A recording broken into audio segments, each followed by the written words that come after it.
Hello, listener. You may recognize this voice and you may not. This is Elgen Strait, host of Falling Out. And this here is a very special episode. It's a joint episode that I recorded with Brian and Troy from the podcast I Was a Teenage Fundamentalist. Brian and Troy started their podcast about the same time that I started this one, Falling Out. And Brian and Troy came from a Christian fundamentalist background in their youths. And now in their adulthood, they run a podcast talking about their experiences, how it affected them, and offering a shining light to folks who have suffered under similar circumstances. And if any of that sounds familiar to people who know my show, it's because it is similar ground. For those that are hearing my voice for the first time, my show Falling Out is about leaving a cult called the Unification Church, also commonly known as the Moonies. And as you'll hear in this episode, there are a lot of similarities between both groups, myself and Brian and Troy. Number one, we had a blast recording this. It was great. But I think we learned from each other, and I think our audiences can learn from each other as well. So here we have a special bonus episode of Falling Out and I Was a Teenage Fundamentalist. Coincidentally, both shows are on mini hiatus between seasons now, but we wanted to do this jointly as a Christmas surprise to our joint audiences. So without further ado, here it is. Falling Out with a Teenage Fundamentalist on Christmas Day.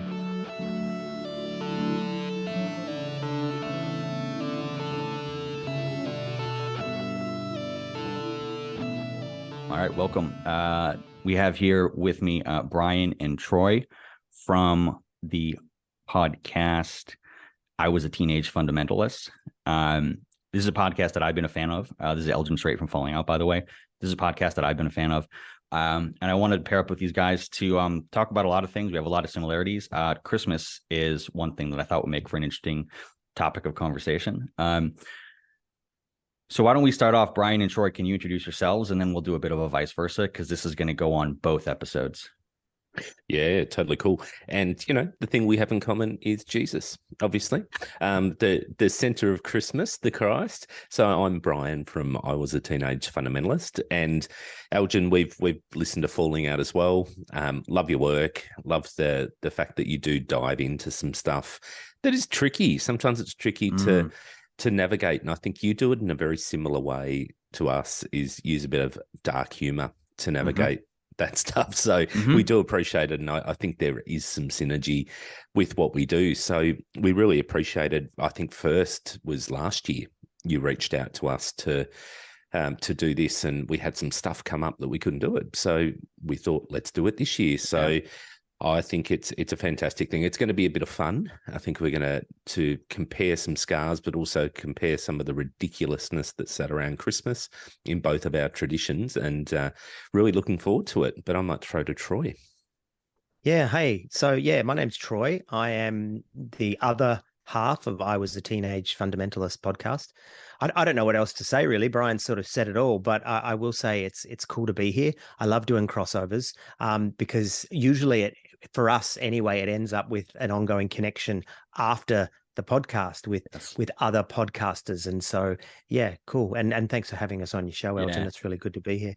No worries. And yeah, I agree. It's always been every single podcaster that I've connected with and done crossovers. We always stay in touch afterwards. It's a really positive connection to make. It's awesome. So I'm delighted to be doing that with you guys. And I agree with everything you said about the sort of synergies between the shows. Like the first, actually, I just want to say I think it was in one of your earlier episodes. You guys were just talking about like the insane like guilt and shame around sexuality that you guys experienced in your lives. And you mentioned this moment where someone, I forget I forget which one of you it was, but someone mentioned that you were told, I can't even say it with a straight face, that that like the patron demon of oral sex was named the succubus. Yeah, it's legitimate, Elgen. I think you've got a mocking spirit right now, mocking succubus, because succubus is the demon of oral sex. Yeah, it was actually Brian that said that to me when we were in church, but he said it to me as if can you believe this?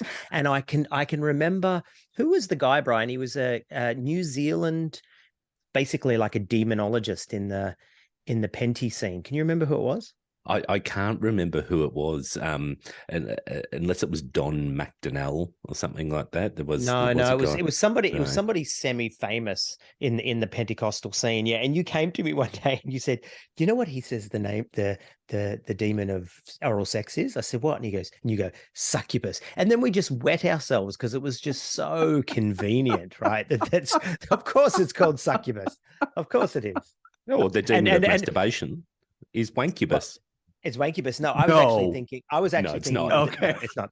No, the demon of the missionary position is actually frontus. And anal sex is coitus. For you Patreon subscribers of Elgen's podcast, you will see our faces and you will see this is whiskey. It's a large glass. So by the time I get through this, things may even get sillier. Oh, good. Okay, good. No, that's great. Actually, I wanted to. So it's morning my time, evening your time. This is coffee on my side. I wasn't sure what you were drinking, but that's great, and that happens on my show from time to time as well. Yeah, and look, I think one thing we'd really like to draw out for listeners of both our podcasts is you're missing church in the morning and we're missing church in the evening. So the sacrifice we're making for people to listen to this podcast is enormous. It's big. Yeah, that's right. It's big. Sunday morning. This is a Sunday morning that this is happening on. Yeah, and there's one less mansion in heaven for all of us for skipping that service. Can we just, so yes, after that succubus introduction, I just had to say, like when I listened to your show, as soon as you said that, I was like, oh my God, I love these guys. And it's just I never heard the tale of the succubus in that way, but that level of just assigning guilt and shame to all of these things was so similar to what we experienced. So I just felt kind of a kinship with what you were talking about, and I think everything that you guys talk about on your show kind of parallels a lot of stuff that happened to us as kids in the Moonies. So I just felt like there was sort of a strong kinship. And I guess I'd love for you guys to just kind of explain a little bit about where you come from, and give kind of 2 minutes on your show. Yeah. Hey, before we do that, I just want to also, resonate with what you're saying about sexuality, because one of the things that has come up in the last 2 years of us doing this podcast is my realizing how much the experience did mess me up sexually. I knew it did to a point, and I knew as an adult and as someone that is quite reflective, I knew it must have.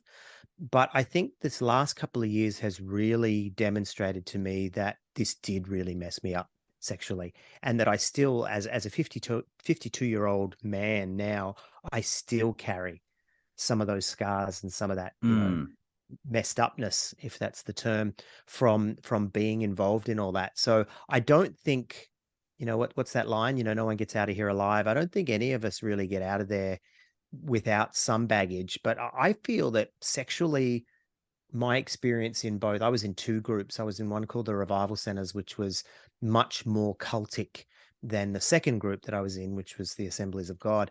But they were both cults, but just, cultishness is a spectrum, right? And one was worse than the other. It doesn't make the other one not a cult. But the first one was really influenced. I'm starting to see now that the influence that they had by the Jehovah's Witnesses was actually not an accident.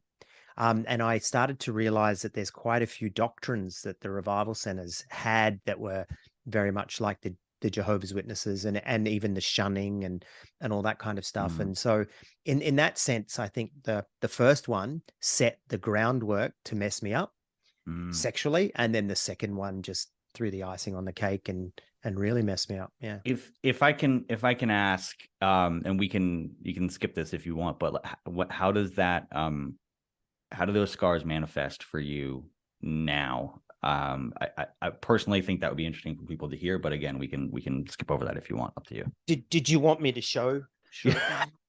I've got this rash. For the audio listeners, he just nearly pulled down his trousers. Yeah, no. For the audio listeners, he didn't nearly do it. He just pretended to nearly do it. Yeah.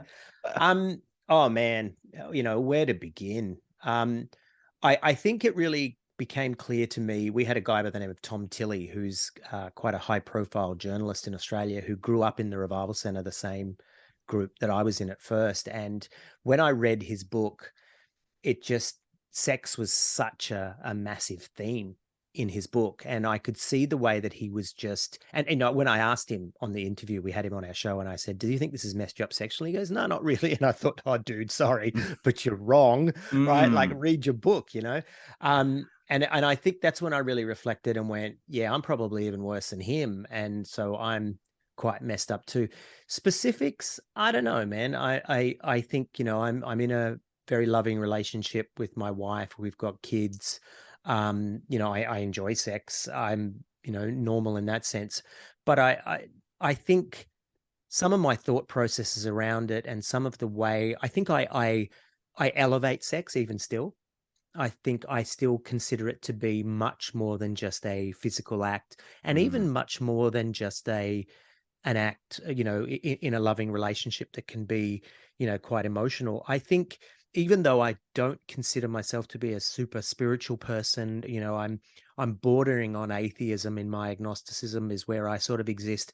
But I think I still have this, what is now more conscious pinning of a spiritual meaning to sex than I think I would have had otherwise. I think that's one of the things I do. I think the other thing too, though, is we would often assign the demonic to sex, whether that's because, like homosexuals were massively controlled by demons, or prostitutes were crossroads for demons and passing demons on to people and all this kind of stuff. So I think there was, there's that whole sort of demonic side, which brings a negative spirituality to it more than a positive spirituality. So yeah, man, you did ask. There you go. No. And just to give you some context there. So two things come to mind. I mean, we were told this so-called, and we can talk a little bit about some of the terminology I'm using here in a second if you want, but, we were told that we were this sinless lineage, born without original sin due to being born into the Moonies. And if we ever had sex with someone who was not the spouse that was chosen for us by the movement, then we would go to the pits of hell, we were told, go to a place worse than Hitler in hell if we were to ever ever to do that. And we were also, you talked about this idea of this prostitutes being the crossroads of demons. That one thing that we heard as kids is that this is like the masturbatory version of that, I guess, is like if you ever fantasized, if you ever looked at porn and fantasized about a woman and had a wank, I guess it would work for men as well, quite honestly. But if you ever did that, then you would be connected to that person in the spirit world when you passed away by these black tentacles. So you had this imagery of like, anytime you did that, you'd be connected for all eternity to that person. And so the implication there is twofold. Like, think about all the other people that person is connected to by these black tentacles, but also think about the people that you're connected to being dragged down by these black tentacles. And actually just explaining that and putting this evocative imagery in my head, talking about it, just gives me the heebie-jeebies just talking about it.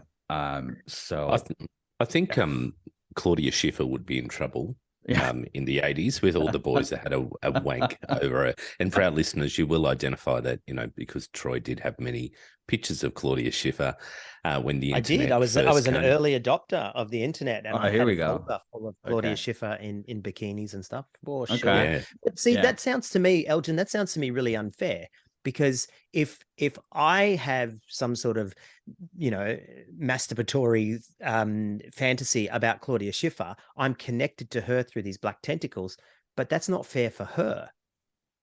No, but it is because she took the photos. She puts herself out there. She put herself out there. she put herself out there. Yeah. Look, it all goes back to she ate the fruit. It's pretty simple. Exactly. So, Yeah. descendant of Eve. Yeah, but I fair think enough. the whole sexual stuff too, though. Like, I mean, it's compounded. I was a child of the early 80s in my teen years, where AIDS was huge. In Australia, they ran some really graphic campaigns of the Grim Reaper, who yeah, and they just spoke about AIDS, and they had the Grim Reaper bowling, and the bowling pins were people, and this was a government ad, and the Grim Reaper would bowl down these bowling pins, and these people would just fall over and essentially die of AIDS. So you had this really unhealthy sexual message coming from the government around. It wasn't just about use protection; it was don't fuck because you'll get AIDS and you will die. So it was really unhealthy. And then late 80s, as a 17-year-old, I came into the Pentecostal church, which doubled down on that, and the purity culture message, and talking about those soul ties that you would have with people if you did anything with them. Didn't have to be penetrative sex. It could be anything with them that you ended up tied to. So I think, there's some incredibly unhealthy messages that travel with you, and what ends up happening, and Troy and I have spoken about this many times, is you have these really unhealthy sexual outlets or frustrations, or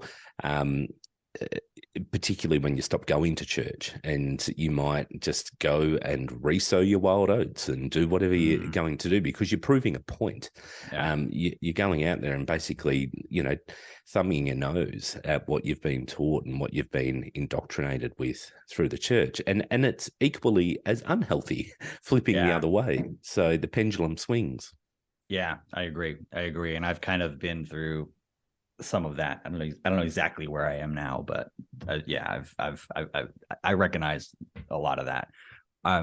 Can we actually just go back? We've kind of jumped right in without properly setting the scene. Can I ask you guys to just spend a couple minutes just kind of setting the scene about you guys, your experience and your show, and then maybe we'll flip it and I'll do the same for your audience. All right, cool.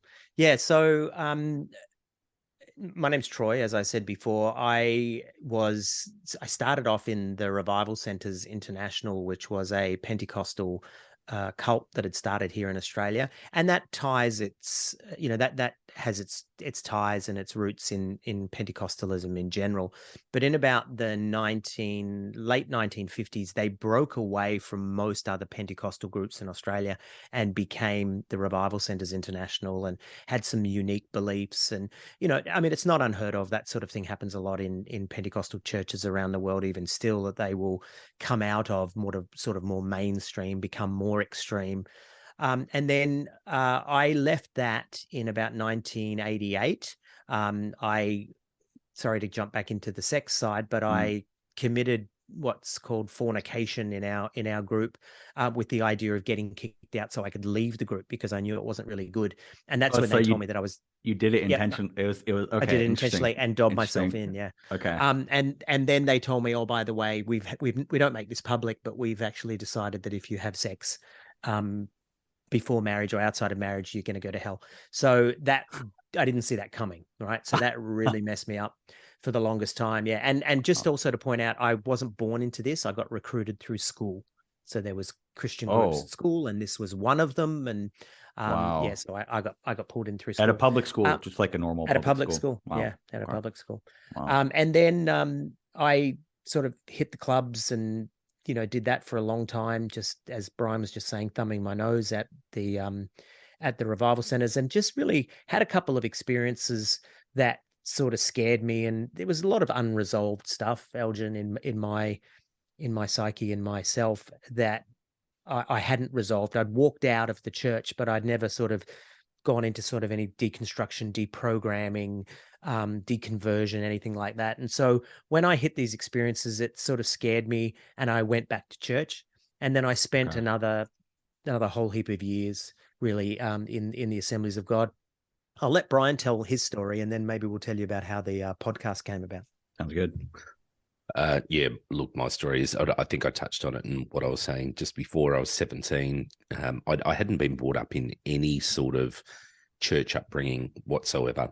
I've got a lot of older siblings who did go to, that they were nominal Catholics, essentially. So that's how they got introduced. But by the time I came along, it was many years had passed and my parents no longer had anything to do with church. So I was never indoctrinated, but I came in through a couple of brothers who had got involved in the Pentecostal church. So there's a couple of big brands of Pentecostalism in Australia back in the late 80s when I came into it, and that was the Christian city churches and the Assemblies of God. And this was a Christian city church, which I got involved with basically on and off there. And my Pentecostal journey was relatively short.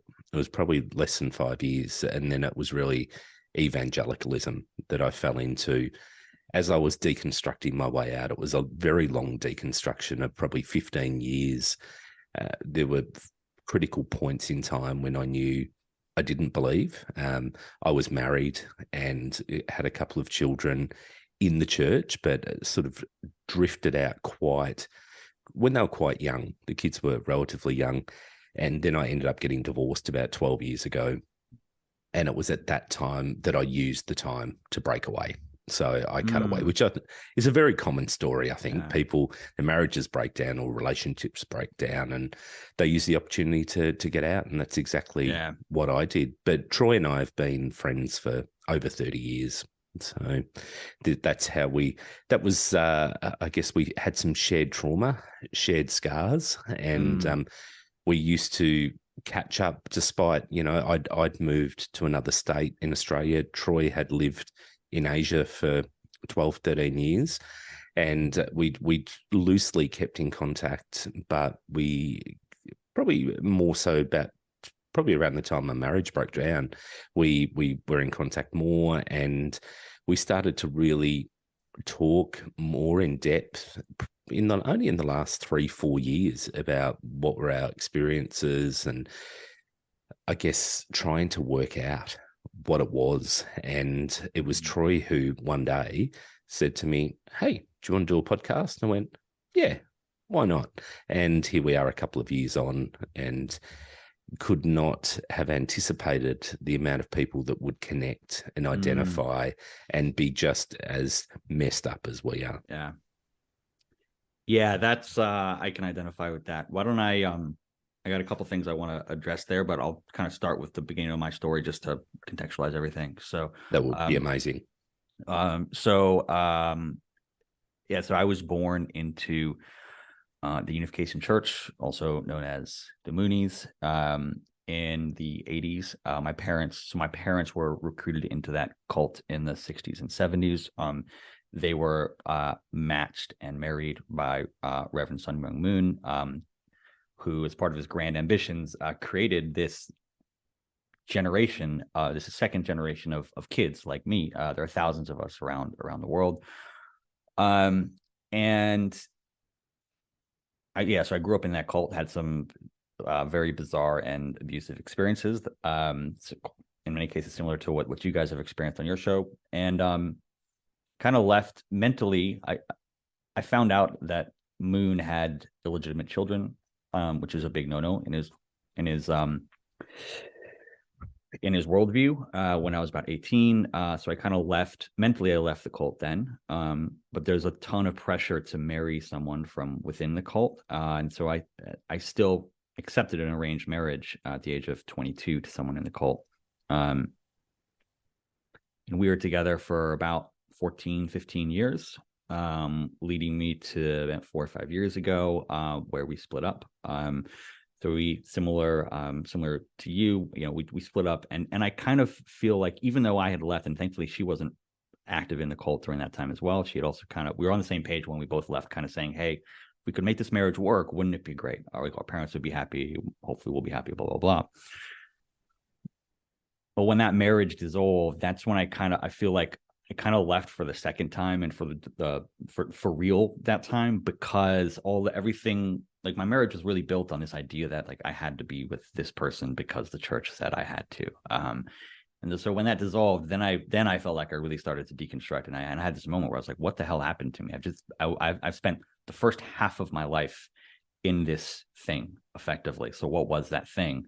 And I did a lot of therapy, read a lot of books, started taking courses just to understand cults. And I guess about 3 years ago now, it occurred to me that for people who grew up in cults, simply sharing their experiences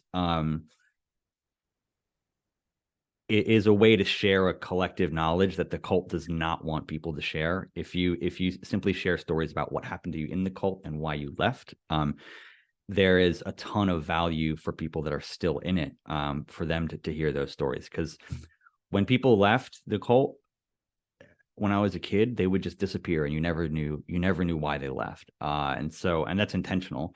So for me, just capturing those stories seemed to be a pretty high value activity. So I decided I wanted to start a podcast and just talk to people about what they experienced in the cult and why they left. And then the third pillar is how do you rebuild your life after leaving? So I started capturing those stories, and I released it. Well, I released it nearly 2 years ago now. That's when season 1 of my show Falling Out started. I wrapped up season 3 earlier, a couple months ago. Season 4 will be coming sometime in 2023. And yeah, it's really about focusing on those experiences. And I guess similar to what you've described, I've just been blown away by the response. Multiple people have left the cult as a result of listening, which is a huge win, massive win. And beyond that, many other people just kind of say, hey, and these aren't even people who grew up in the cult, but people who, for instance, were impacted by the purity culture movement, will say, well, they'll write and just say, wow, I feel like I've learned so much listening to your show. I resonate incredibly with what you said, and I don't feel so alone in this world, because I know that there are other people who've gone through it, and it's blown me away, the resonance that it's had beyond the ex-Mooney community, with just other people who've grown up in similar controlling environments. So, Elgen, for our listeners who may not be as familiar with the Moonies, it'd be great for you to give a bit of how does the Moonies differ from the evangelical movement, for example? Like, what are some of those defining points? Because it is a cult, Yes. and you 100%. And even when most of our listeners were in the fold, they would have gone, "Oh, Moonies, they're a bunch of weirdos," without looking in the mirror themselves, of course. So it'd be good to understand what's a Moonie. What do they believe? What's their core? Okay. I'm going to try and condense it.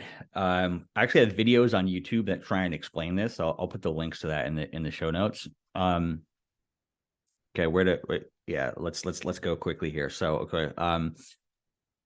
First of all, in terms of historical context, Sun Myung Moon was born in 1920 in what is now North Korea. When he was 16, he claims he had a revelation from God telling him the following.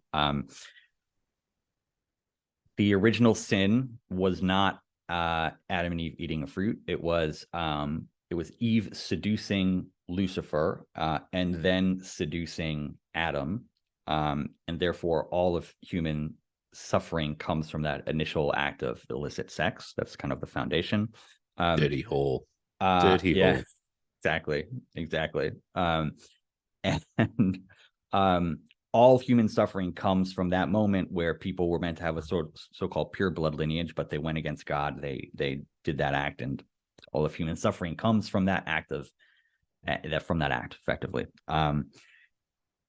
Fast forward, many thousands of years, Jesus came to the earth. His job was to create a new blood lineage on earth, and he failed in that mission. This is where things start to differ dramatically. So he failed his mission because he was crucified. He was not meant to be crucified. He was meant to create this pure blood lineage. But because the Israelites crucified him, he was not able to do that, and that plunged humanity into another 2,000 years of suffering, until the providential conditions had been set for the Messiah to be born in Can you guess where? I'm guessing Korea. Correct. The northern half of the Korean peninsula was the one place where the providential historical conditions had been met for the Messiah to be born. If I'm honest, that makes sense. I mean, any rational thinking person will go, of course, Korea and Northern Korea, of course, because that's where all sane things come from. Yeah, but I mean, having lived in Korea, it would make sense if you were Korean, because it is the center of the world. Exactly. Well, so here's the thing. So the theology really ties into Korean nationalism. What this means is the theology is an amalgamation of like hardcore hardcore Korean nationalism, sort of Judeo-Christian like values at the core, but also paired with this messianic complex that Moon had, and over time, just to kind of complete the story. So that was the genesis of it. What that's led to is Moon effectively. That's what he says the theology was, and that's what all of us were born with, and are dealing with now, still to this day. But he turned all that into this this web, this constellation of front groups that served to funnel money and political power to him and to his family. So they started the Washington Times, a newspaper in the U.S. They own many businesses in the U.S. and Europe. If you eat sushi, there's a 90% chance that it's come from a Mooney-run business. So they pretty much dominate sushi distribution in those geos. In Australia, I don't know. They have their hands in many different pies. And in a way, I kind of think calling it a religion is almost like an intentional. It's an intentional red herring. It's there to like distract you from the fact that it's actually this business empire, effectively. And just to kind of bring it now to the present day, and then I'll kind of wrap up. Those are some of the tenets of the religion. That's some of the history and the context. But for your listeners who aren't aware, in July of this year, I think it was July, Shinzo Abe, the ex-Japanese prime minister, was assassinated. The reason he was assassinated by someone who grew up in the Unification Church, and that person's name was Tetsuya Yamagami. His original target is Sun Myung Moon's wife. So Moon died in 2012, leaving the keys to the car with his wife, Hak Jahan. This kid who grew up, he's about my age now. He grew up in the Moonies. He wanted to assassinate Hak Jahan, and he couldn't get to her, but he could get to Abe. And the reason that Abe is a target, and this I think is really important for people to understand, is the Moonies. Part of their front groups are these organizations that have really innocuous sounding names. They sound and they look like legitimate NGOs. So things like the International Relief Friendship Foundation, the Women's Federation for World Peace, the Family Federation for World Peace and Unification, all these sort of innocent, innocuous sounding organizations that have websites that look and make them legit. They will host these events where they pay VIPs to come and speak at these events. And the VIP, they don't really say much. They give these kind of innocent sounding platitude full speeches. And what's happening there is, so I'll tell you what's happening there, but it's important to note Shinzo Abe has spoken at these events. Donald Trump has spoken at these events. Mike Pompeo in the U.S., Newt Gingrich in the U.S., tons and tons of people. It's like many former heads of state will speak at these events. It just kind of gets on their like roster of speaking events to go to. They get paid to go there. They speak at these events, and then what happened? This is what happened. The Moonies, and this is what's not apparent from the outside. The Moonies will then go to their members and say, "Oh, look, Shinzo Abe just spoke at one of our events. This is evidence that God's providence is working through us. The VIPs in this world are accepting us. This shows that we were right, that our doctrine is right, and it's used as evidence of the correctness of the providence, effectively. And so what that means is that it's used to convince people to stay in this cycle of abuse where they are continuing to dedicate their time and their money to the organization. And in the case of Tetsuya Yamagami, his mother was coerced into donating all of her money. It was over $700,000 over the course of, I think, a couple decades that she had donated, which meant that he didn't go to university. His family lived in poverty, all to give money to the Moonies. And what's happening is Abe, by lending credence to the Moonies, is helping to keep his mother in this cycle of abuse, as well as thousands of other people. So that's why Abe was the target in Japan. And this is still going on to this day. This is an issue that I feel very passionately about, should be stopped. And everyone who appears at these events is guilty. They are guilty as sin. They have blood and tears on their hands. And sorry, okay, I'm going to stop with my rant there. That's kind of bringing it into the present day. So Elgen, without sidetracking where you wanted to take this, yeah, do they call themselves the Unification Church? Is that got something to do with the unification of North and South Korea, or is that just? Yeah, that's a great question. That's a great question. So, yeah, part of it is they believe that part of restoring the world, because Korea is a providential nation, obviously, and obviously you guys seem convinced of that fact now. I'm on board. For the world to be united requires a united Korea. So when they say unification, they mean a couple of things. One of them is unifying the Korean Peninsula. One of them is they have this concept of unifying Christianity under allegiance to Moon. So creating a new brand of Christianity that all reports up into Moon as the Messiah. So there's a couple of different levels to that so-called unification, effectively. Because one of the things that I think is interesting, right? And having lived in Korea, I lived in Korea for 2 years as an English teacher. That was a phase I went through. One of the things that I think is that Korea is a very homogenous culture. Korea is a very xenophobic culture, at least it was when I was there. And Korea is also a very hierarchical culture.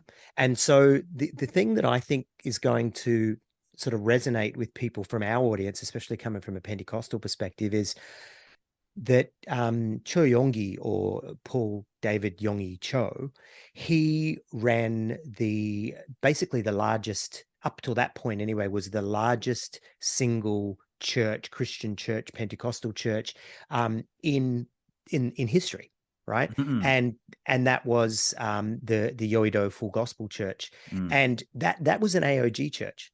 And I think it's interesting, and a lot of people looked at Korea from an Assemblies of God perspective and from a Pentecostal perspective as, how do we replicate this? How do we take what they have done and replicate this around the world? And so Cho's church was extremely lauded and held up and as a model for the way that Pentecostal churches should be. And I don't think a lot of people realize that Korea is a hotbed for cults. You've got Shincheonji is a cult that I've heard of that are rampant around the world at the moment.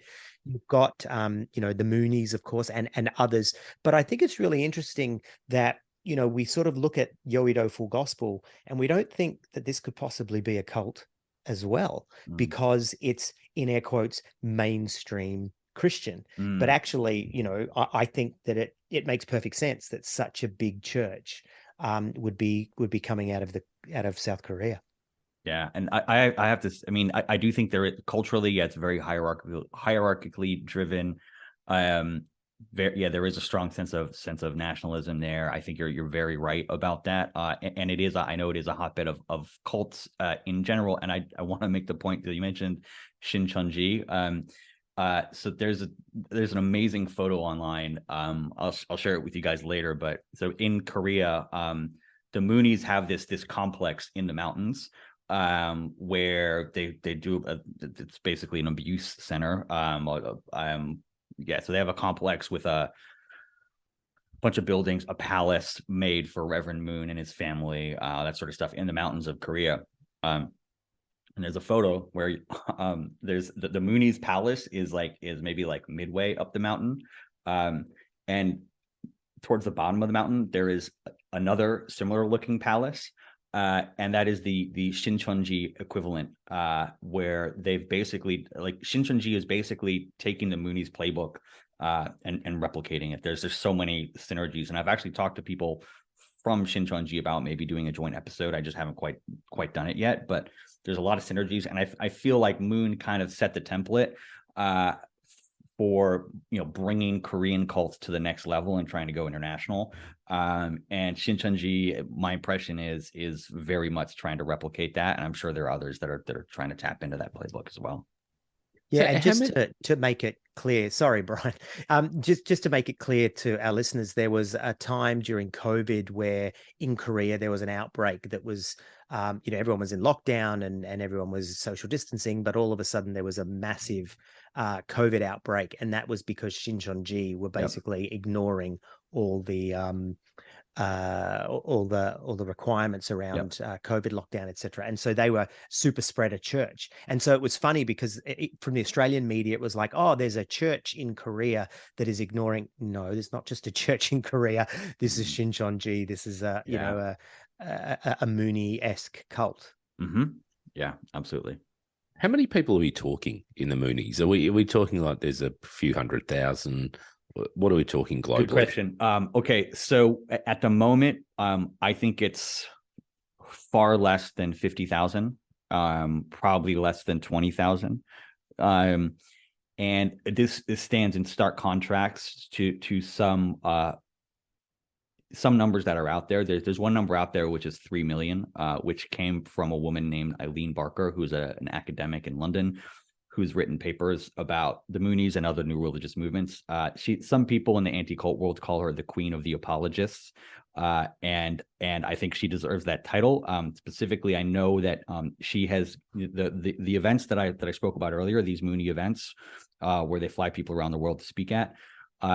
Not coincidentally, Eileen Barker has spoken at those events.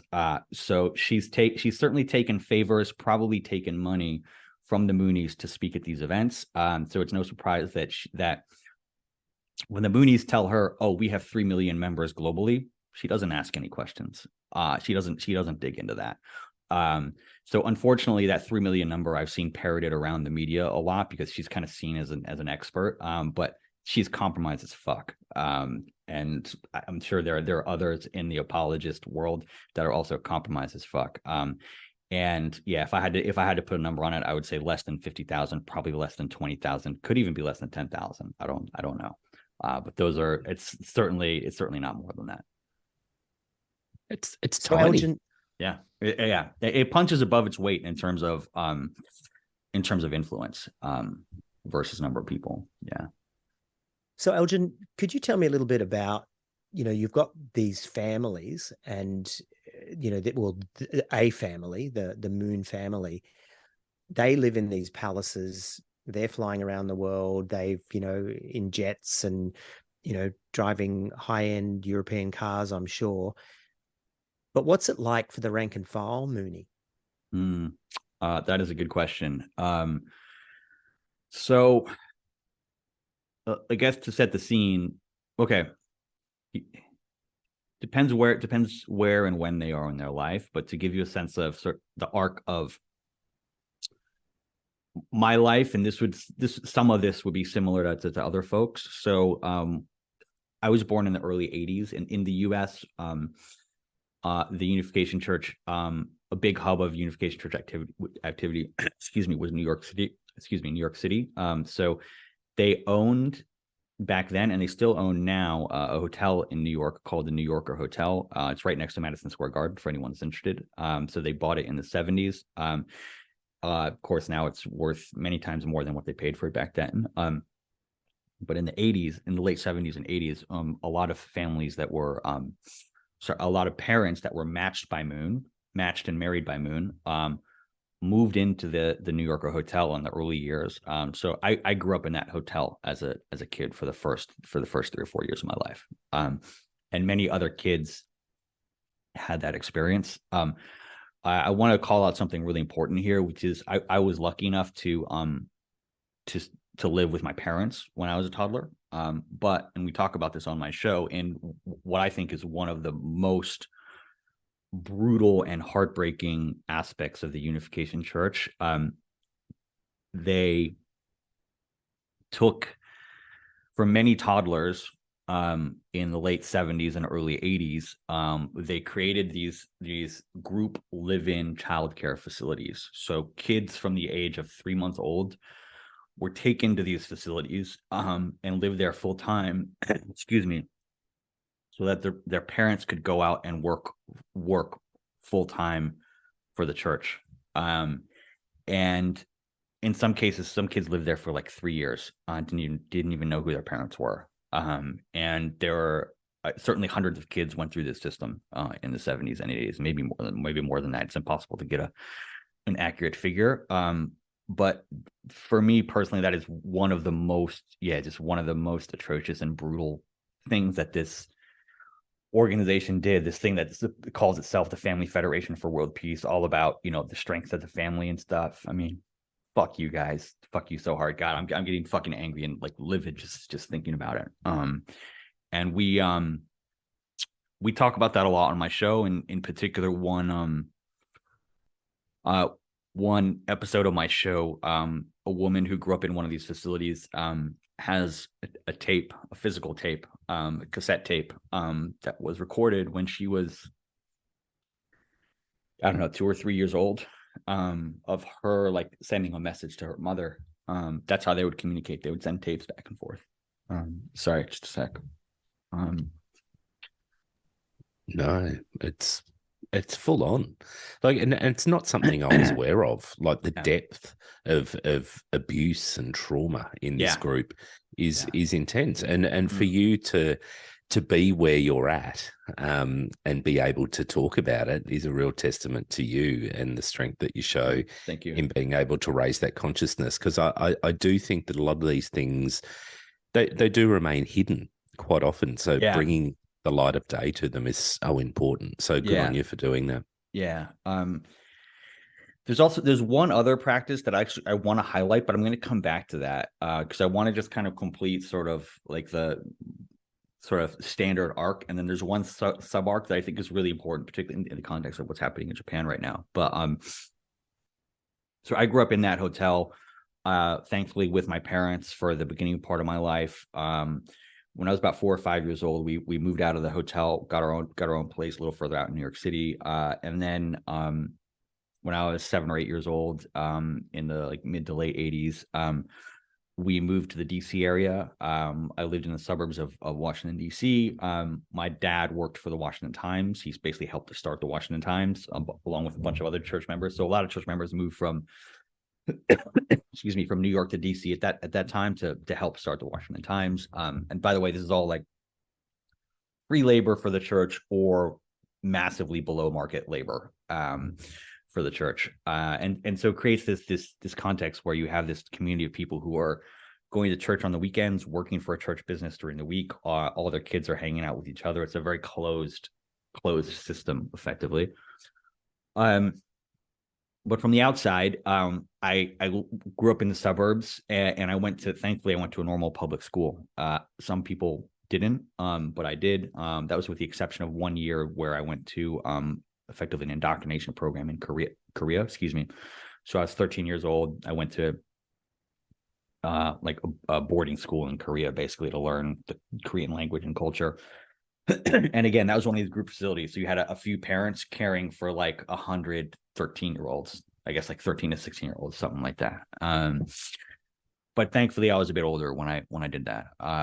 Anyway, so, and then, I went to university and kind of, thankfully I did that. Many people didn't. I have to say, I think I was probably better off than a lot of other kids in terms of like physical circumstances. My parents were able to buy a house in a good neighborhood, which meant that I could go to a good school. Like and many other people weren't able to do that.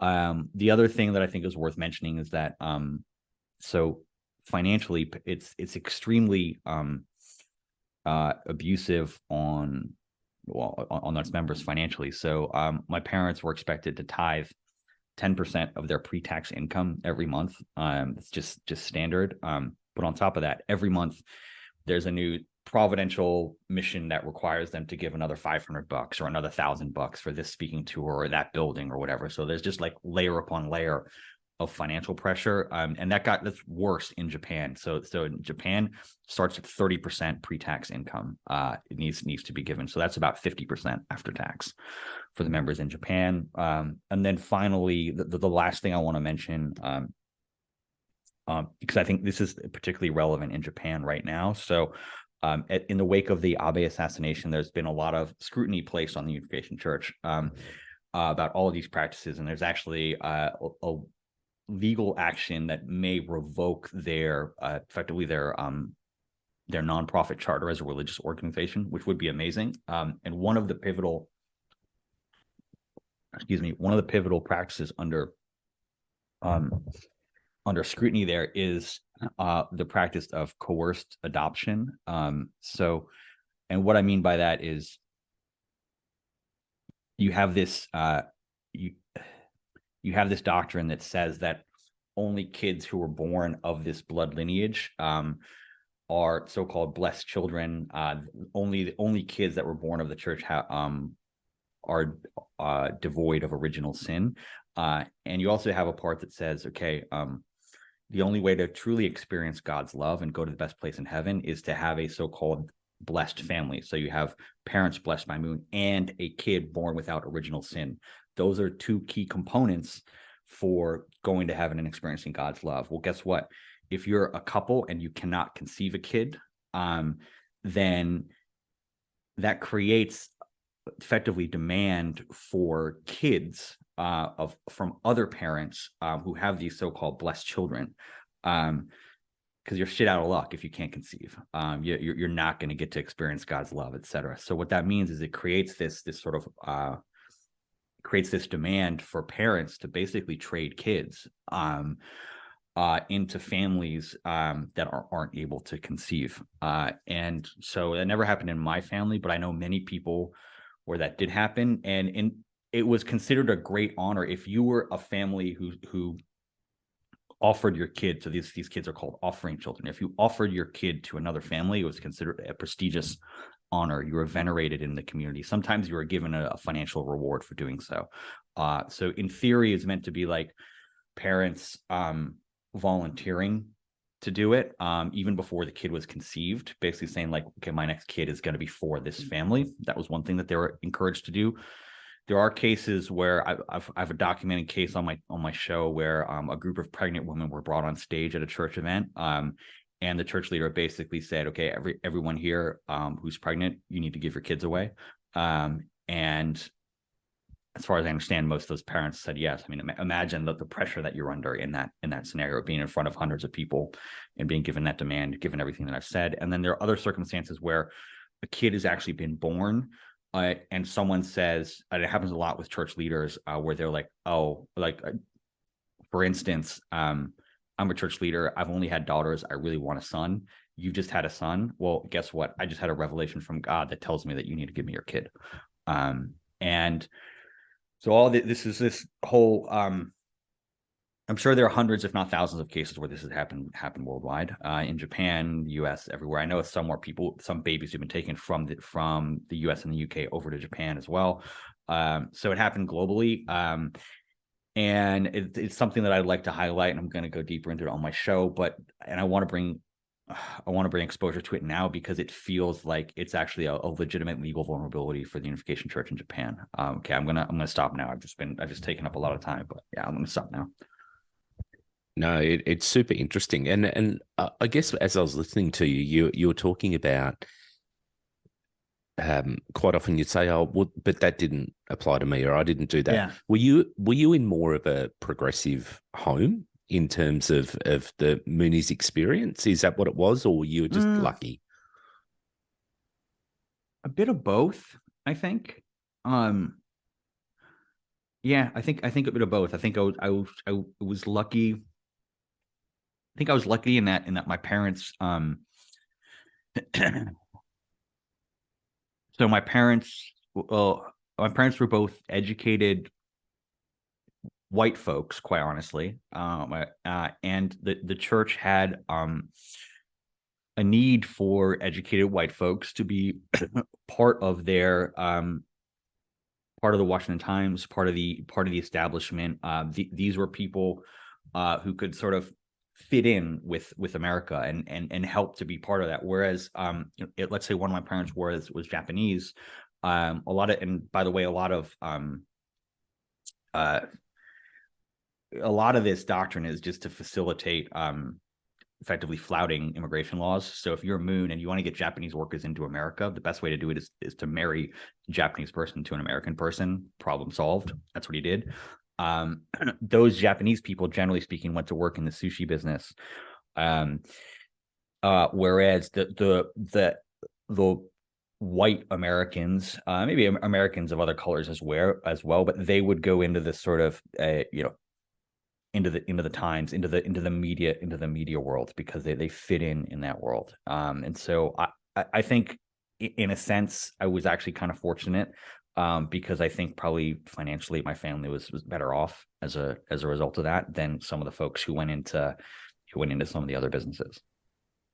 Elgen, one of the things that we have seen over the last year, maybe even a little bit longer for Brian and I, was the idea of cults and the concepts of cults. And a lot of people will say, oh, the Hillsong, the Assemblies of God, the Australian Christian churches, some of these other Pentecostal groups around the world, they're not cults. Because when we think of cults, we think of the Moonies and Jonestown and these absolute extreme, And so I'm hearing the stories that you're telling, forced adoption and forced marriages and, basically stolen children. But at the same time, I'm seeing a lot of similarities, right? And so what I mean is, first of all, we've got these church-run businesses where you're being paid less than a standard wage, or at least right on the standard wage. And so we see a lot of that in the churches that we came from, right?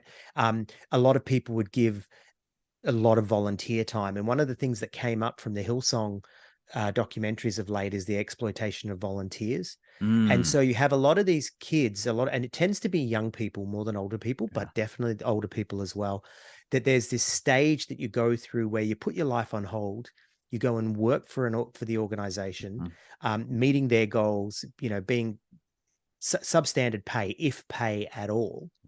But where it draws the line is we're not seeing that extreme, children being taken and that kind of stuff. How would you respond to that? Would you say, yeah, look, Moon and his group, or the Moonies, they're a cult, but yours isn't because it doesn't go that far? Or do you look back and say, well, it's a spectrum? How would you answer that? So I think a few things.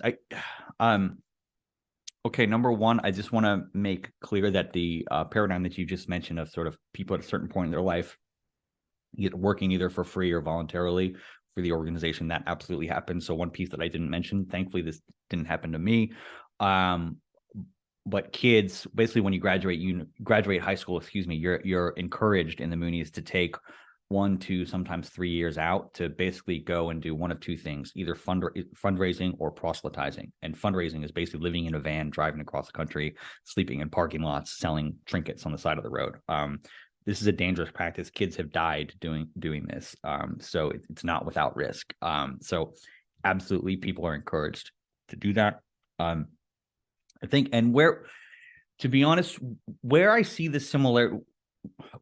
see the similarities is the mechanisms of control. And that's where I really see the resonance. So for instance, when I listen to your show and I hear about all the ways that sex and sexuality is used to control people, and the layers of coercion that are placed upon people to control them, that's identical to what we experienced.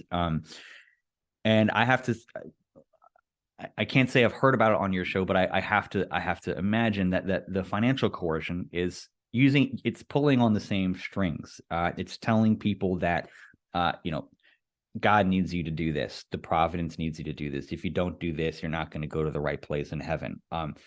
All these sorts of notes, they're the same in both areas. I think the Moonies probably takes it to a further extreme. It's probably more demanding.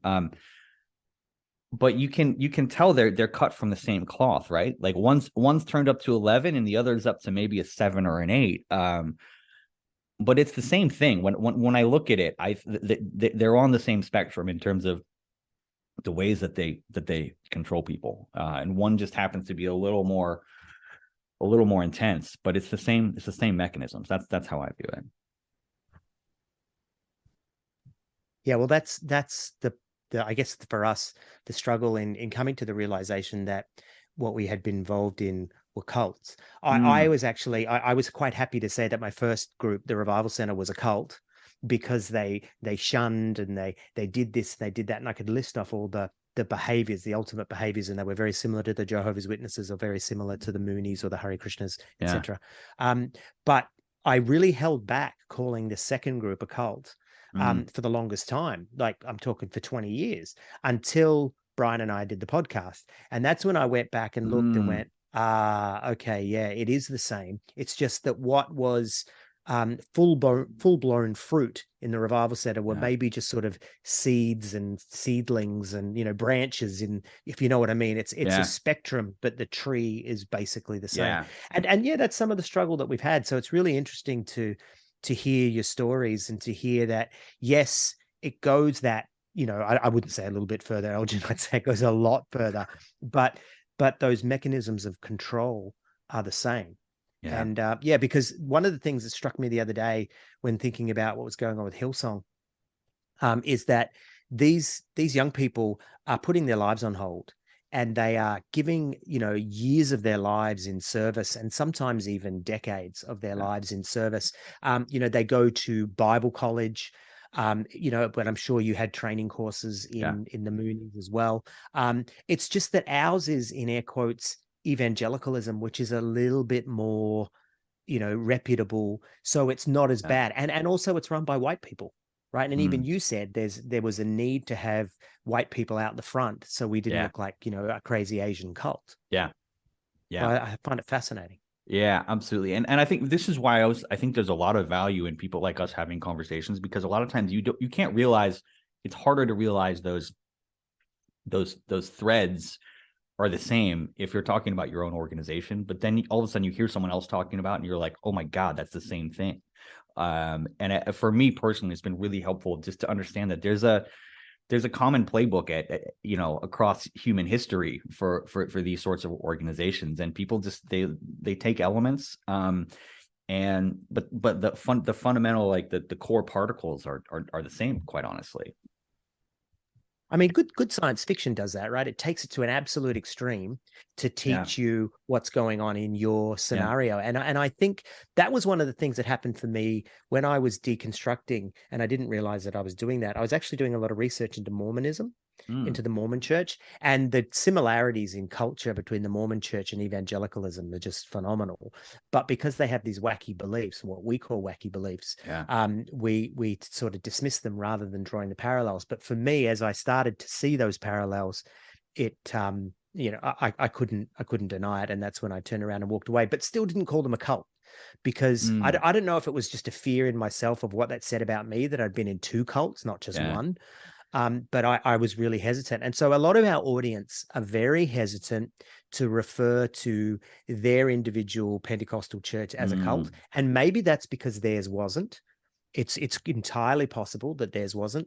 But I also think there's a little bit of, I don't know, there's a little bit of personal face saving to say, yeah, it was cultish, but it wasn't a cult. And Brian and I came to this moment, you know, where we kept using the word cultish and saying, oh, our group's a cultish. And then one day it was like, dude, if it quacks, if it walks like a duck, if it quacks like a duck, you know, it's not ducky. It's a duck, you know, and that was that's what we realized. So I just want to pick up on something there. So I've noticed that even amongst the ex-Mooney community, there are folks that I interact with who are like me, you know, they might have left 20, maybe they grew up within it, they left 20 years ago. But they still hesitate to call it a cult. Right? It's a difficult mental leap for them to take. And I actually think, I don't know if I called it a cult before I got divorced.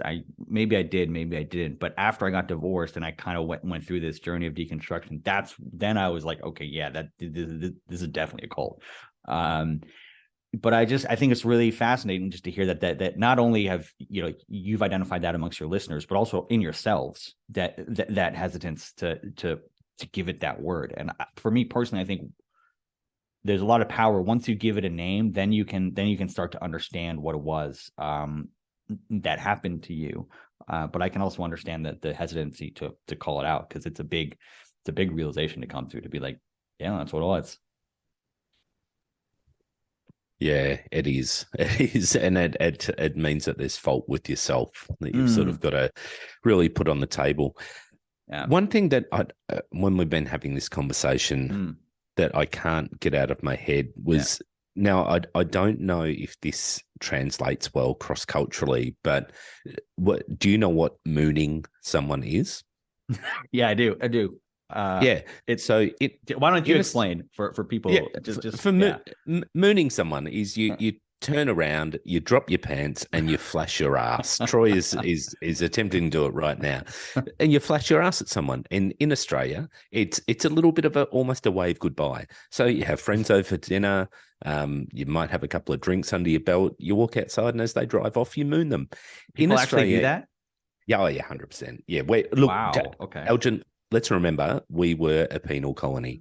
Okay. We've got problems that date back 230 years. I have to interject here and say certain people from certain neighborhoods may do this, right? And maybe in America they would live in a trailer park. It's those kinds of people that might moon you.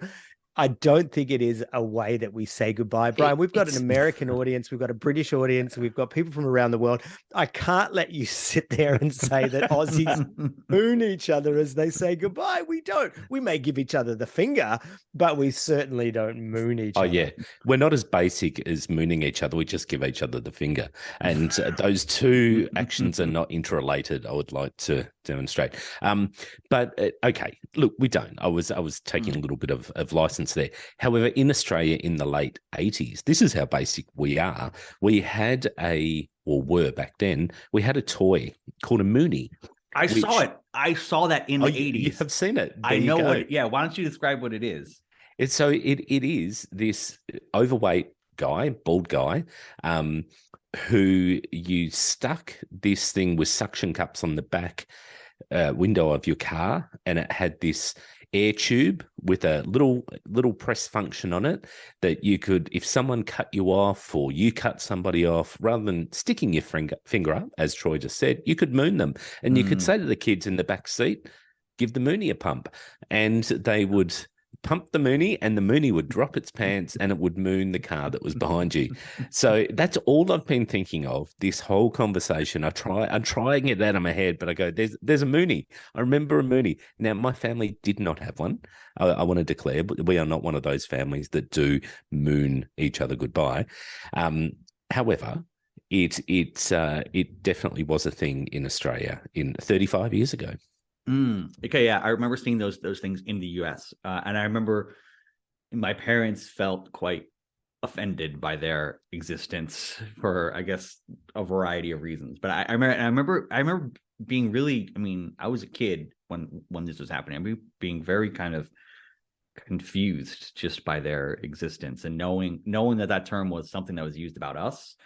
But then seeing it, you know, this little doll that people hung in their car that would, you know, show its ass to people. It was strange. But you're the first person that's ever brought that up in an interview. That'd be Brian. That would be Brian. And totally. Hey, Elgen, can I ask you another question? Yeah, sure. Just talking about your family, because I know that a lot of people who have been born into hardcore Pentecostal churches, have a very different experience to those of us that were recruited, even when we were recruited quite young.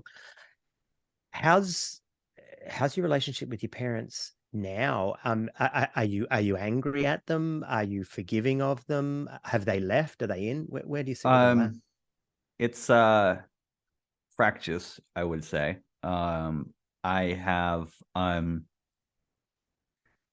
guess without going into too much detail and trying to protect a bit of myself and them in this scenario. If you have a conversation with someone, and in that conversation you try to explain that the circumstances that you experienced with that person were abusive, and the response to that is, no, it wasn't. That's not how I saw it. It makes it difficult to have a relationship with those people, if they're not willing to really examine and in the to examine in the cold hard light of day what the environment that they expose you to, and I've been trying to have that conversation for years with my parents, but it never quite gets there. That they're not really able to look at it, and they're yeah, so it's not great. I'm trying to work on it, and actually even just recently I feel like I might have had some sort of breakthrough there. We'll see. I'm not going to get my hopes up, but yeah, it's been quite challenging, and I think I guess to put a to really kind of bring it into crystallization, like so I mentioned this advent of these kids who were who experienced this coerced adoption. A guest on my show used the term a ticket to heaven. I was a ticket to heaven. I was conceived as a ticket to heaven for these adults. And whilst I didn't experience that coerced adoption, I resonate strongly with that term. We were conceived as tickets to heaven for our parents. And I actually have used that term with my parents and been like, this is what we were. And the response is, oh, no, you weren't. No, you weren't. That's not how we viewed you. And it's like, well, you're telling me that that's not how you viewed us, but every single aspect of all of our interactions is built on this foundational assumption. And if they're not really willing to recognize that, then I want to have a relationship that's grounded in reality, that's not grounded in fantasy. So I'm still kind of waiting for them to really do the examination work there. And are they still in the group, or have they left too? It's debatable. I'm not 100% sure. One of them I think is still in. One of them says that they've left, but I'm not 100% clear exactly what that means. I think there's a lot of shades of gray here. And I don't ask too many questions, quite honestly, because I kind of don't really want to know. It's up, like, is it the darker shade of gray or the lighter shade of gray? I don't really want to know until I get 100% black or white answer to that. And so, because it's very frustrating having those conversations about, like, okay, if you believe in some of it, why do you believe this portion of it? And why are you willing to discount some of it, but not all of it? It's just a frustrating conversation to have. So I prefer not to get involved there. Can we, I'm just looking at time here, and I'm not trying to change the subject from that, but we've been, I think it's been over an hour now, and we haven't even talked about Christmas. And I want to get something on that subject on the record. And this has been fascinating so far. I feel like we could just keep going for hours. But I do want to make sure we get something on Christmas on tape. And so, excuse me. My original conception here was that, so Christmas was weird for us growing up in the Moonies because Christ didn't complete his mission. He was not meant to die, all the rest. So I would love to hear from you guys who came from a, I guess, more standard Christian denomination, like what Christmas was about and how you celebrated that. And then would love to contrast that with my experience. So can I ask you guys to address that? Yeah, sure. So I was born into a family that celebrated Christmas from a a non-religious perspective. I mean, we certainly gave each other Christmas cards that said, Silent Night, and we would sing the carols and everything. So we knew there was definitely a Christian reason. Jesus is the reason for the season, as they used to say. So we didn't shy away from that. We didn't avoid that. And you'd find in Australia, you'll get people that aren't necessarily churchgoers who get upset at the idea of removing the Christian message from Christmas. Just because we've got Muslims doesn't mean we should take away the white Anglo-Saxon Protestant picture of Jesus from, so it becomes very politicized in some ways. But interestingly enough, with Christmas, when I joined the Revival Center, because of their influence by the Jehovah's Witnesses. And I want to stress that I really do believe that this is something that's sort of been underreported for those of us that were in the revival centers. And it could have been an aspect of my postgraduate study, which I did on the revival centers, by the way, as an adult. But they had bought into this idea that Christmas wasn't in the Bible in the sense of celebrating Christmas. Certainly the stories are there, but in the same way that Jehovah's Witnesses didn't celebrate Christmas, the revival centers didn't celebrate Christmas either. Interesting. Okay. So it wasn't that you would be shunned or kicked out if you did. People would still take the day off and they would, maybe have lunch together, etc. But it was, really stressed to us that Jesus was born probably in October because it was the time of the young lambs in Israel. I don't know if this is true. This is just what we were told. And so, we would look at a lot of the Babylon Mystery Religion was an anti-Catholic book that would show about the bringing in of the pagan ceremonies and pagan holidays. So we didn't really make a big noise about Christmas and we didn't really make a big noise about Easter. And we would actually mock people that did make a big deal. Some of the people in the revival center were not allowed to have eggs at Christmas because that was the at Easter because that was the pagan symbol. And so, so there was that kind of thing.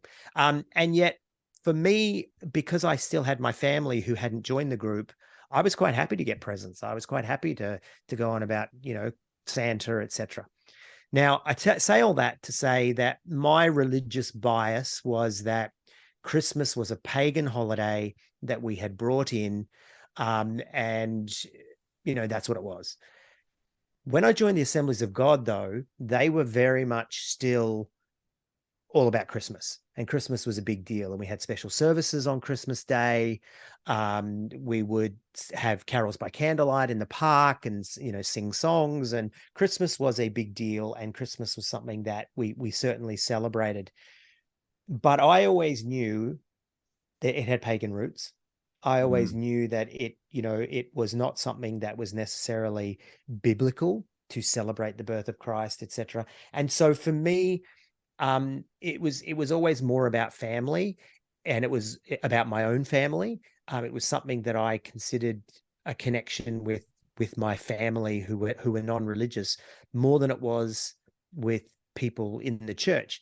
But that said, there were people who hadn't been through the Revival Center experience to whom Christmas was a big deal and was a very serious thing. And maybe, Brian, you'd be better to speak about that coming not from the first cult. You only had the one.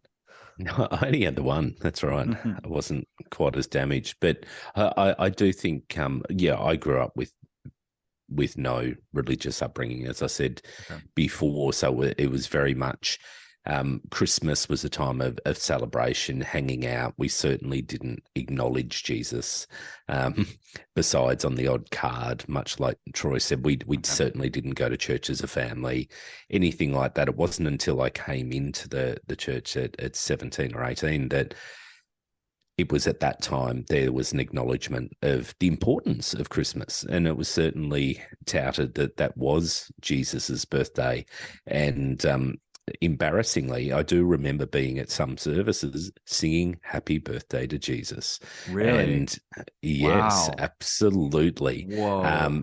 And at that Did you time, really do that? Did you sing Happy Birthday to Jesus? most certainly did. And I remember Right, so you wanting should have been doing to. that in October, dude. Should have happened Yeah, then. yeah, that's right. But I remember being so embarrassed, so cringy, and those who will listen to our podcast will know that I'm really not sure I was ever a very good Christian. I was spending my whole time trying to convince myself that it was actually legit. But so that frightened me a little bit, that cringiness. But much like Troy, like I knew its pagan roots as well. And even things like, and I remember having conversations with people at church going, you know, the tree has nothing to do with Jesus. The three wise men aren't mentioned in the Bible. You know, all that sort of stuff. And Yeah, it saying, just happens to fall on the Uh, same day as the birth of the sun god. yeah, that's right. Yeah. Yeah. So it was all these coincidences. So I think Easter was a bigger thing for Okay. us, you know, Okay. because it was the death. It was the great sacrifice, and it was the only reason that we all could be secure in going to heaven. Okay. Christmas was just a celebratory time, I guess, but it was wasn't really I never found it compulsory. Come along to church on Christmas morning. Okay. Sometimes would, sometimes wouldn't. There wasn't a great deal of pressure, I guess. It was All right. certainly seen as something big though, because this Yeah. is the birth of your savior. Yeah. So how did it happen in Mooney land?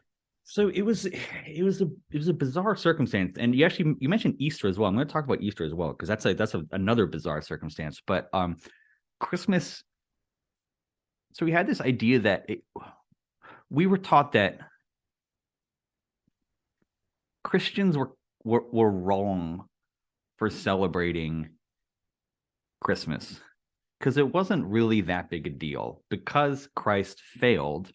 It wasn't wasn't really what we should be celebrating. And what we should be celebrating was what's called God's Day, which is the 1st of January, which is the sort of Unification Church's holy day. It's meant to be like a Christmas equivalent. It's where you're kind of, I guess, giving thanks to God and to true parents. So Reverend Moon and his wife were called the true parents. It's meant to be a day dedicated towards God and to true parents, effectively. And it's again, uncoincidentally, very close to Christmas. Not quite on Christmas, but it's on New Year's Day. And this is meant to be the big day in the Mooney tradition. And so we had this scenario where on Christmas it was like, okay, we're not really meant to be celebrating this, but we know, your grandparents and your cousins and your aunties and uncles who weren't Moonies, like Christmas is a big deal for them, and so we're still gonna do Christmas for them. We're gonna do like a family Christmas on Christmas, just to kind of help out the family. Was kind of what it was like. And so from the outside, we would actually have like a fairly normal Christmas, quite honestly. Christmas tree, like almost like secular. Christmas tree, gifts under the tree. Grandparents and aunties and uncles, if they live close by, would come over. We'd have a big meal. Maybe some other family would come by in the afternoon, and we'd hang out. So it just it looked like normal on the outside. And there would be some praying. I guess at least giving the nod to Jesus for being born. Thanking him for doing that. But there was just this like undercurrent of like, this is just for show, and all the Christians have got it wrong because we need to be actually celebrating on the 1st of January. And then you'd go through this lull, and I actually remember my parents would do this. They'd be like, okay, we want to get you presents for Christmas. Thank you to my parents for doing that, because not all parents did or could do that. So I'm appreciative of that. But they had this thing where it's like, well, you're meant to get presents on God's Day, really. So we'll give you like some on Christmas, but we also want to give you something on God's Day as well. So sometimes we would kind of like have to wait a bit for the good stuff on God's day. But as a kid, you really want the good stuff as early as possible. So that week kind of sucked between Christmas and God's day. And then on God's day, so this is a big deal. This is the so-called Holy Day in the Unification Church. So growing up in the DC area, people from all around, people from as far away as like West Virginia, which is like 3-4 hour drive away, would all come to the DC church. And they'd start getting there at like, I guess maybe like 8, 9, 10 o'clock at night, in preparation for this midnight ceremony, basically. And people are, by the way, depending on the year, some people are arriving wearing these white robes. Nothing culty at all about wearing silk white robes to a ceremony. So you get like hundreds of these grown-ups going there wearing these silk white robes, filing into the like the sanctuary of this DC church. And then you have all these kids, like there's hundreds of kids just running around in the basement with maybe a few caretakers looking after them, maybe none at all, watching videos or stuff, getting into trouble. And the parents would attend this ceremony, very like somber religious ceremony. And actually it would be sort of like coordinated globally. So you'd get this message from Reverend Moon, that would be like disseminated to all the church leaders and being like, okay, for this upcoming year, these are the priorities for the year. This is the motto for the year. So each year on January 1st would be given this motto that would come down from on high. Something like, I don't know, the year 1985 is like, let us rebuild the nation in the image of God for the glory of true parents, or something like that. Like that would be the I don't know, the motto for the year. But every year it was like a big deal to have the motto revealed effectively. And so they'd have this ceremony for a couple hours doing that, from like midnight to maybe 2-3 a.m., something like that. And then around like, then people would kind of like disperse, like have a bit of food. And I remember that the church always smelled like Korean food. It smelled like bulgogi, if you guys know bulgogi, because they would have these Korean women who would just cook these like massive Korean feasts. So yeah, the whole building would smell like Korean food, bulgogi and kimchi, basically. You'd eat some Korean food. And then around like 4 or 5 a.m., and in celebration, you would play these group games. There's this Korean game called Ute. Did you actually, I have to ask Troy, did you ever come across this game called Ute when you lived in Korea? I don't know, but if you tell me the game, maybe Okay. I'll be able Okay. to. So it's very much a group. It's a group game. You might have like 10, 20 people in a single game, all kneeling, sitting around a blanket, and kneeling on the blanket. And basically, you also you're alternating the team members are alternating going around the blanket. So on my turn, what I do is I think there's 4 sticks. There are these 4 sticks, and you throw them in the air and they land on the blanket, and you have a board, and your game pieces move around the board depending on how the sticks fall. So the sticks are kind of like the dice. But then you have, and the sticks are maybe like 12 inches long, something like that, and maybe like an inch or 2 thick. And what happens is everyone on your team yells. So there's 5. I think depending on how they fall, they can either be 0 through 6, I think.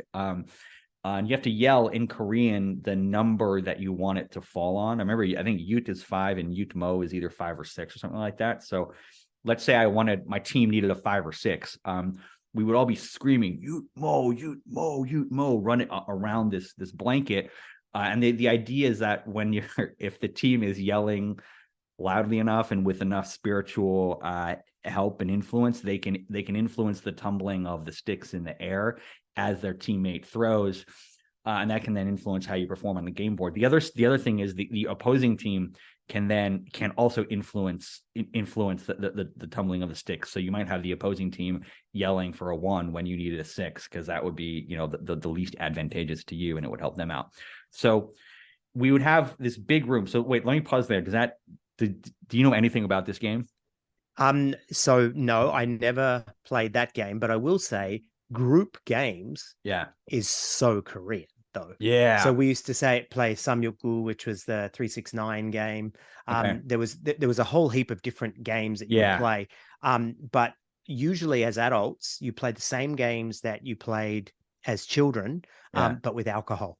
Yeah. Okay. And so in Korean culture, they turned into massive drinking games. Yeah, this would actually be an awesome drinking game. Come to think of it, this would be so much fun. There was no drinking happening when I was playing it. But so you'd have like, they had this big room that could hold a few hundred people in the church. And then you had these like, you had maybe like 5, 6, 7, maybe 10 different games of Ute happening. And there was a tournament. There's a Ute tournament. So you can imagine, let's say you have 10 groups of 20 people all screaming. Like, it's a very intense atmosphere in there. And then it's a tournament that you get like the teams whittle down, and then it goes to like a final championship. And the final winning team would get like, I don't know, maybe each person would get $100 or something like that. Or sometimes they would get a gold watch. Like they would just get shit gifted to them by the Moon family. I don't know exactly. I don't think I ever won.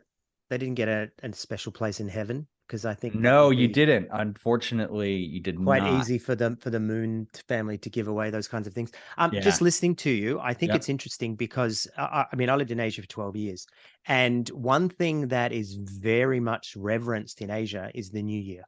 And whether that's the Lunar New Year, as you know, we know it as Chinese New Year, or in Korea it was called Seolnal.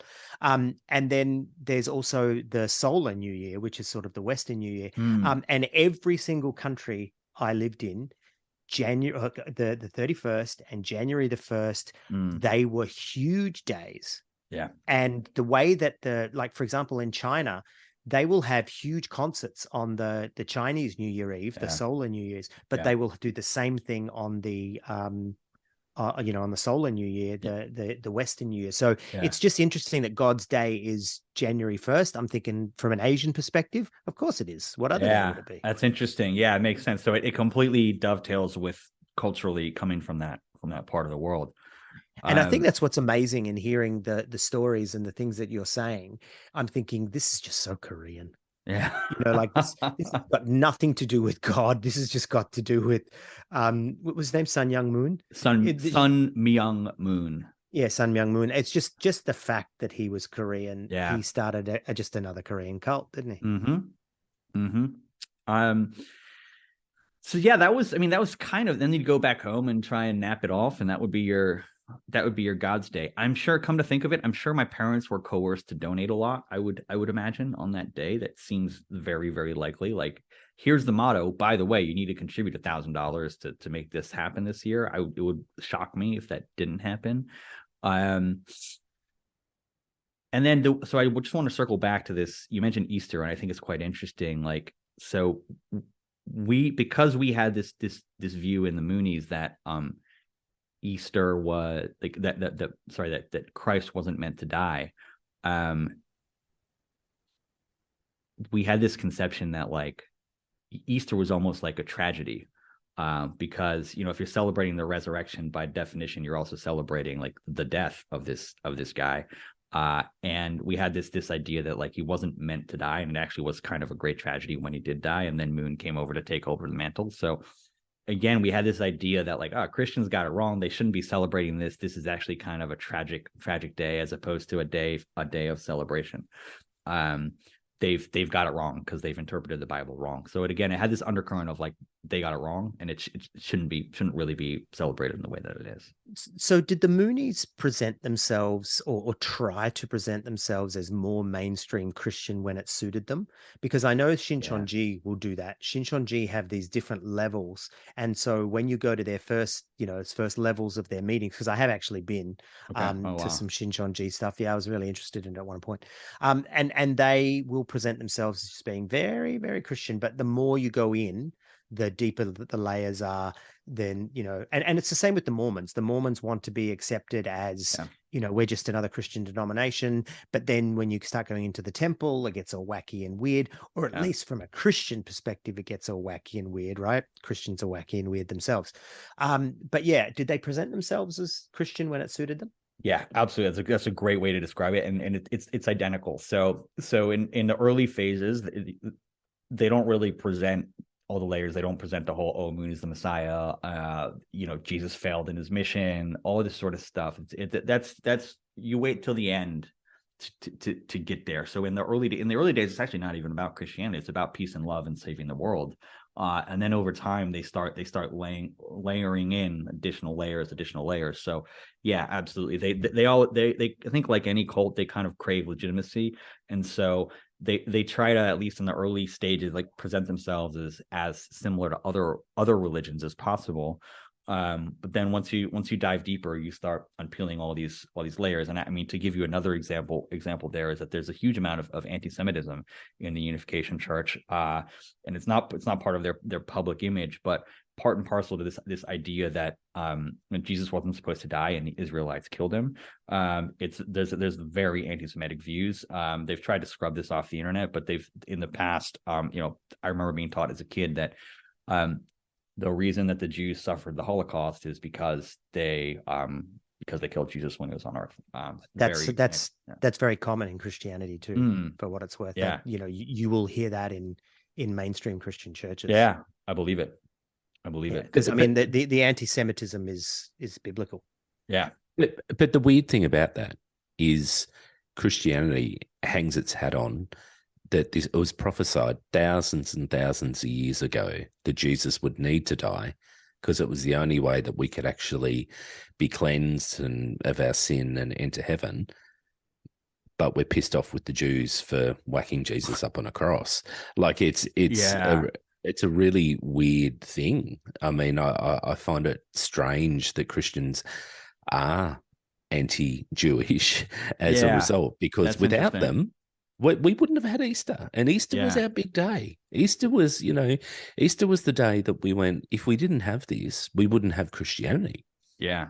It feels like the anti-Semitism is almost more congruous with the Unification Church's theology that, like, he wasn't meant to die. But yeah, if core to your belief is that he was meant to die, then why would you be mad at those people for bringing you the salvation that you're asking? Yeah, I mean, that's why we call it Good Friday. And I remember as a child asking my mother, because we weren't from a strong Christian family, why is it called Good Friday? It's because they strung him up and beat him up and nailed him to a cross. And it's like, so why do they call it Good Friday? Yeah. Yeah. Oh man. I think we're overtime here, guys. I think we're at like an hour 30 nearly. It's because we've been having fun. We've been having fun chatting. I know. Yeah, absolutely. Comparing scars, but look, I'm fascinated by the Moonies. I mean, I Troy and I both know our shit backwards and forwards and have bared our scars, but the Moonies have fascinated me. I don't know about you, Troy. I'm pretty sure that you would have known a bit about them having lived in Korea, but it's incredible. Well, it was actually, I didn't know about them so much from living in Korea as much as I knew about them because of the whole cult thing that I did, whilst not realizing I was still in a cult, right? So when I was reading a lot of the books on cults and, Yanya Lala and Stephen Hassan and these other people, of course, the Moonies, Jonestown, all these sort of stories from the 70s. The Moonies were there was a lot of shock and horror around the Moonies, the Hare Krishnas, and other groups. Certainly in the 70s in the US, it was a big deal. Yep. Yeah. It was a big deal. There's a moment in the movie Airplane from the 70s. There's a moment where they're in an airport and like basically cults. They're making a joke about cults fundraising in an airport. And it's, if I remember correctly, there's Moonies and the Hare Krishnas are there in that scene. There may be someone else, but I'm pretty sure those are the two. So yeah, it was kind of culturally, like, they were culturally kind of known and relevant back in the 70s, and they kind of they fell off the cultural radar, but they've always been there, and they left this generation of kids like me who grew up within it as a result of that. Yeah, it's scary stuff. We've certainly all got our scars from our times, but I guess, I mean, I personally come away from this going, yeah, I was in a cult, but but the Moonies, hell. I mean, imagine being brought up in that. So there's always another story which reminds you that your world wasn't too bad and not quite as nutty in some sort of way. But and you know, again, I've been educated before this. A Moonie to me was a little doll which flashed its ass at someone who cut you off. So you know, I mean, for me, it's been an amazing and interesting time to swap stories. And I think it's something that'd be great to do again in the future, because I think there's so much more to say. There's so many more similarities than we give it credit for, even though it is a spectrum of cultishness, and we may consider ourselves further back down that spectrum, and you're up in that nutty world. But I do think that there's so many similarities, and really, I think what you said before about being cut from the same cloth just rings true in so many ways. Any of these little splinter groups can shoot off in any direction, and they can add their own little pieces of doctrine on, which turns them in to something more weird and wonderful and attracts a different bunch of people. And I do think that's generally what has happened in so many ways. I mean, we even have spoken many times about the roots of Pentecostalism being, 110 years ago or whatever. And from that, the hundreds, if not thousands, of different variations of that, up to snake handling Pentecostals to your more garden variety Pentecostals. I mean, it's just bizarre. People just shoot off with some different sort of weird and wacky marketing ploy. Yeah, absolutely. Well, that's exactly right. I mean, I was thinking that I can remember living in Korea and being told that one of the Korean creation myths that had sort of incorporated some science was that a bird from the Korean peninsula went up into Mongolia, which is where genetically the Koreans come from, and that's a scientific fact now. So this bird went up to up to Mongolia, brought the seed from Mongolia back to the Korean peninsula and dropped it, and from there sprang the first Korean person. Right. And I remember listening to that story and thinking, wow, that's hilarious. Don't they know it was two naked people in a garden with a talking snake? And I said that out loud at the time, and we all laughed, but that's it. One person's wacky religious beliefs is another person's truth. And just because ours is 2,000 years old, well, our once upon a time beliefs is 2,000 years old and has got a whole heap of historical credibility, yada, yada, doesn't mean it's any less wacky. The only reason that we would think that a Jewish guy being strung up on a Friday, rising again on a Sunday is okay is because we grew up with that all around us. And I guess, Elgen, for you, growing up, with this sort of Moonie beliefs, that was the norm. That was just and you life. just accept it. You take for granted what your parents tell you, right? It's just human nature to do that as a child.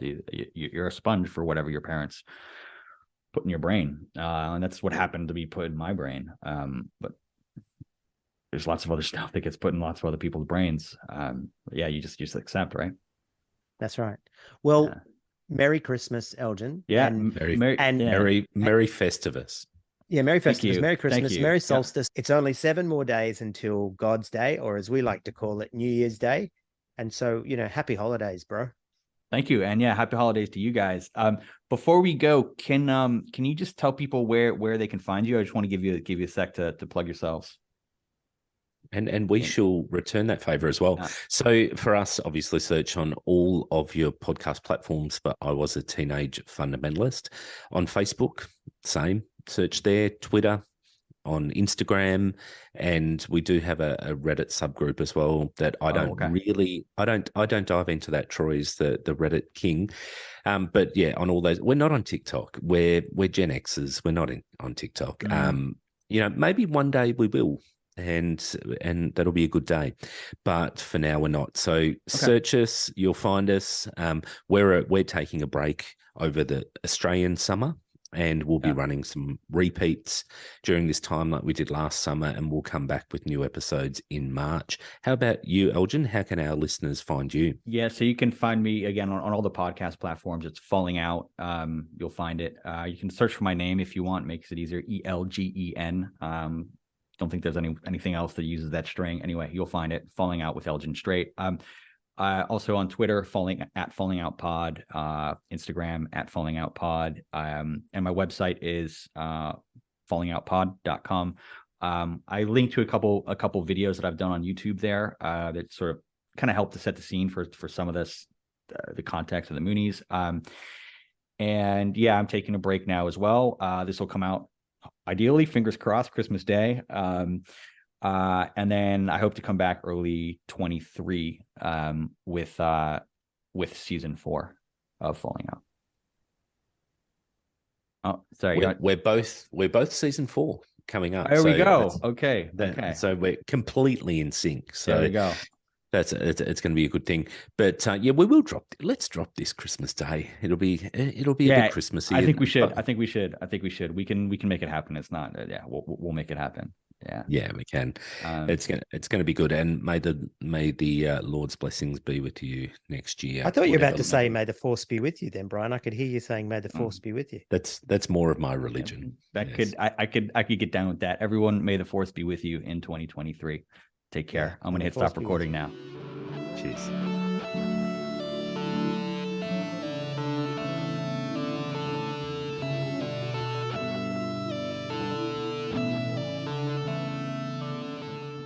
Folks, there you have it. I want to say thank you to Brian and Troy for getting involved. This was a real pleasure to do this episode with them. I hope you all enjoyed it as much as I enjoyed recording it. And I want to make a comment on the subject matter here.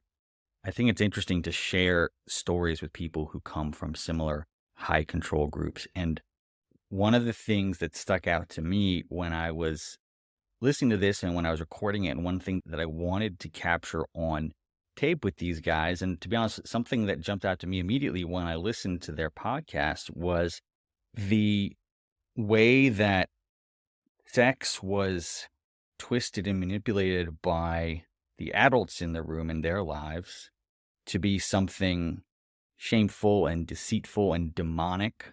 And that mechanism of, either prostitutes transmitting the demonic or having a wank connecting you to someone for all eternity in the spirit world, those are two sides of the same coin. They are cut from the same cloth.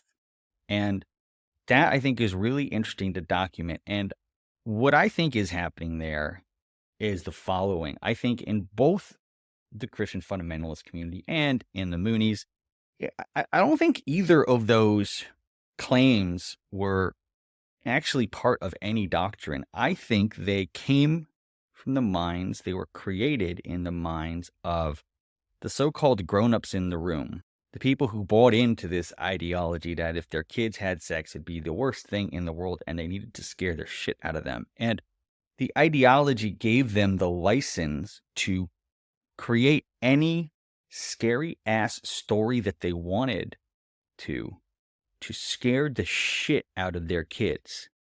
And that's had devastating consequences on these guys, on me, on anyone who grew up in these organizations. And I'm really glad that we could capture that. And after listening to this interview again, I wanted to circle back and make that point that I don't think either of those claims are ideological canon in either doctrine, but people who grew up in both of those environments were subjected to not just that, but hundreds of other equally ridiculous and harmful claims about sex. And to circle back to another topic of conversation here, if any of that sounds familiar, but you don't think you're actually in a cult, then what? Then maybe what? Yeah, it's a hard thing to admit to, but you might want to think about that. If the mechanisms of control are the same, what does that say about the thing that's controlling you? Finally, on that note, I want to share a resource that Brian and Troy shared with me. The link will be in the show notes. They referred me to an organization called Recovering from Religion, which provides free counseling, free secular counseling, I should say, to people who are questioning their religious faith. This sounds like a fucking awesome organization. I'm delighted to have found out about them and delighted to include their contact details in the show notes for this episode and probably in every episode in the future. Should also say Merry Christmas to you if it is Christmas. Happy New Year. I hope you're doing awesome stuff with people that you love, whatever that stuff is. And both Falling Out and I Was a Teenage Fundamentalist will be back sometime in early 2023. You'll be able to find links to everything that was discussed here in the show notes to this episode as well. Thank you. Take care. Be good. Talk to you in 2023.